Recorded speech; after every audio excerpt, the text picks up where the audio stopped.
Here we begin with chapter 3 of Poetry My Friend, which is a bilingual text series of Insegna publishers. This particular chapter deals with school life. I have spent most of my life at school, first as a student and then as a teacher. Therefore, there has been quite an evolution about my understanding of school life. But let's get straight into the work, and here it is, school life. The introduction first, and then we'll follow with the poetry.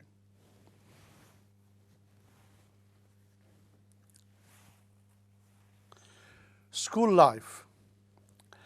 As the end of the school year approaches in Australia, schools, especially secondary schools, and all those who are involved in school life, students, teachers, parents and support services, are in the midst of winding down the educational year. There are tests, assignments, work requirements, examinations, and an array both subjective and objective of assessments which lead to reports, certificates, profiles. School life. Here we go with the third chapter, school life. As the end of the school year approaches in Australia, schools, especially secondary schools, and all those who are involved in school life, students, teachers, parents and support services, are in the midst of winding down the educational year. There are tests, assignments, work requirements, examinations, and an array, both subjective and objective, of assessments which lead to reports, certificates, profiles, end-of-year activities and the holidays. The intensity of this period of school further is made. School life.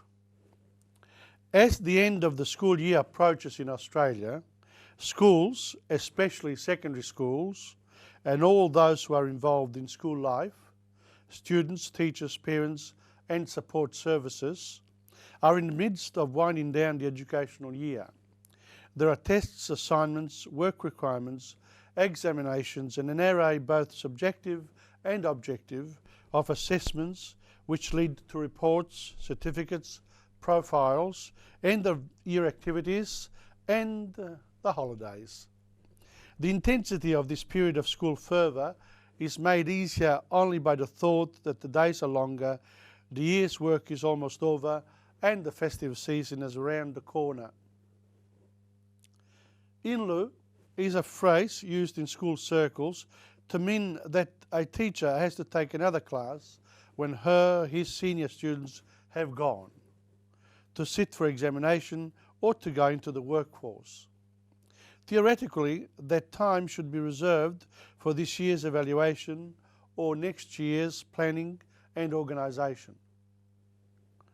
Ethos of exams reminds us that the technique for assessing a student's acquired knowledge or skills during the year creates an ambience all of its own. Since I have spent most of my life at school, first as a student, then as a teacher, it is only fitting that I should have a number of poems relating to school, education, children, colleagues, feelings, failures and successes, and much more. School is a village of activity within society. It is a place where parents entrust their offsprings to professional educators. In a sense, it is the place where learning occurs continually and the most formative years of a person's life. The basic requirements for a student are his or her curiosity for learning and for relating with others. It is the school's task to ensure that everyone involved provides a safe and secure environment for learning and interacting. Of course, the ideals are not always met, and school can be a very trying place for whoever finds it difficult to manage all the situations and demands within this microscopic community. School bell recalls the military-type precision adopted in schools in order to have this place running on schedule.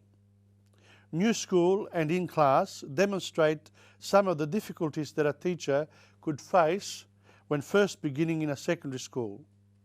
A sweet afternoon and glimmer of hope touch on some of the positive found in the day-to-day life in a school environment. There is a lot more, of course, about school life, and we begin initially with our primary school, then we go to secondary school, we end up at university. In my case, it was Melbourne University, or the University of Melbourne, and there in the Value Library I wrote my first poem. Also, I studied languages there, and well, there were many styles of lecturers and teachers. Yeah, they are teachers really as well. One particular one I felt was a pedantic professor, quite a character. So here is the pedantic professor. My little professor, you're a parrot. You are a dove which flies in the world. You're a stork which brings its young on a pedantic road that leads to the pigs of further laziness. It must have been a thought to start with in such a negative way. But sometimes these negative feelings actually lead to things that are more positive. The next poem is called What's the Use? Again, in the same vein, things when students are not interested really, but there are a lot of people who do a lot of work for them behind the scenes and in front of the classroom as teachers. And sometimes the audience, the person who's supposed to learn from you, from the person who does all this work, is not really ready for that learning. And he or she might ask the question, what's the use? What's the use to remain here in silence, to stupidly look at a man who speaks and who says nothing? I don't listen to him. I don't understand him. Then why remain here? I don't know. I'll never know. One day I'll understand that that man there earns his keep speaking of irrelevant things to everyday living. But men like that one have made of me what I am today. They have taught me to look beyond them, to look at the brilliant stars of my youthful dreams. One day he'll be nothing like me and you. One day he'll be a solitary soul who will not have to speak whilst looking at silence. What is the use of this stupid cycle which allows this useless, futile life to continue? In the meantime, there will always be men who will speak up and those who will listen to them.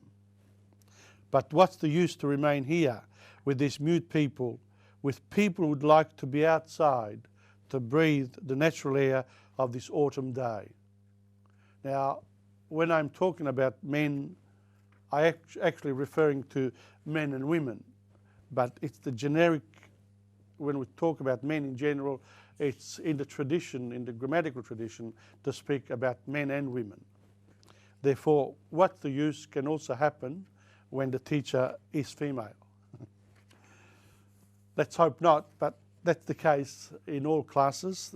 Wherever you have males or females teaching, you can have very exciting classes, and you can also have students who are not ready to partake in that rich education that the teachers want to give their students. But then the year ends, or the years ends as well, and you're not there anymore, and you're looking back at the time when you were in the classroom.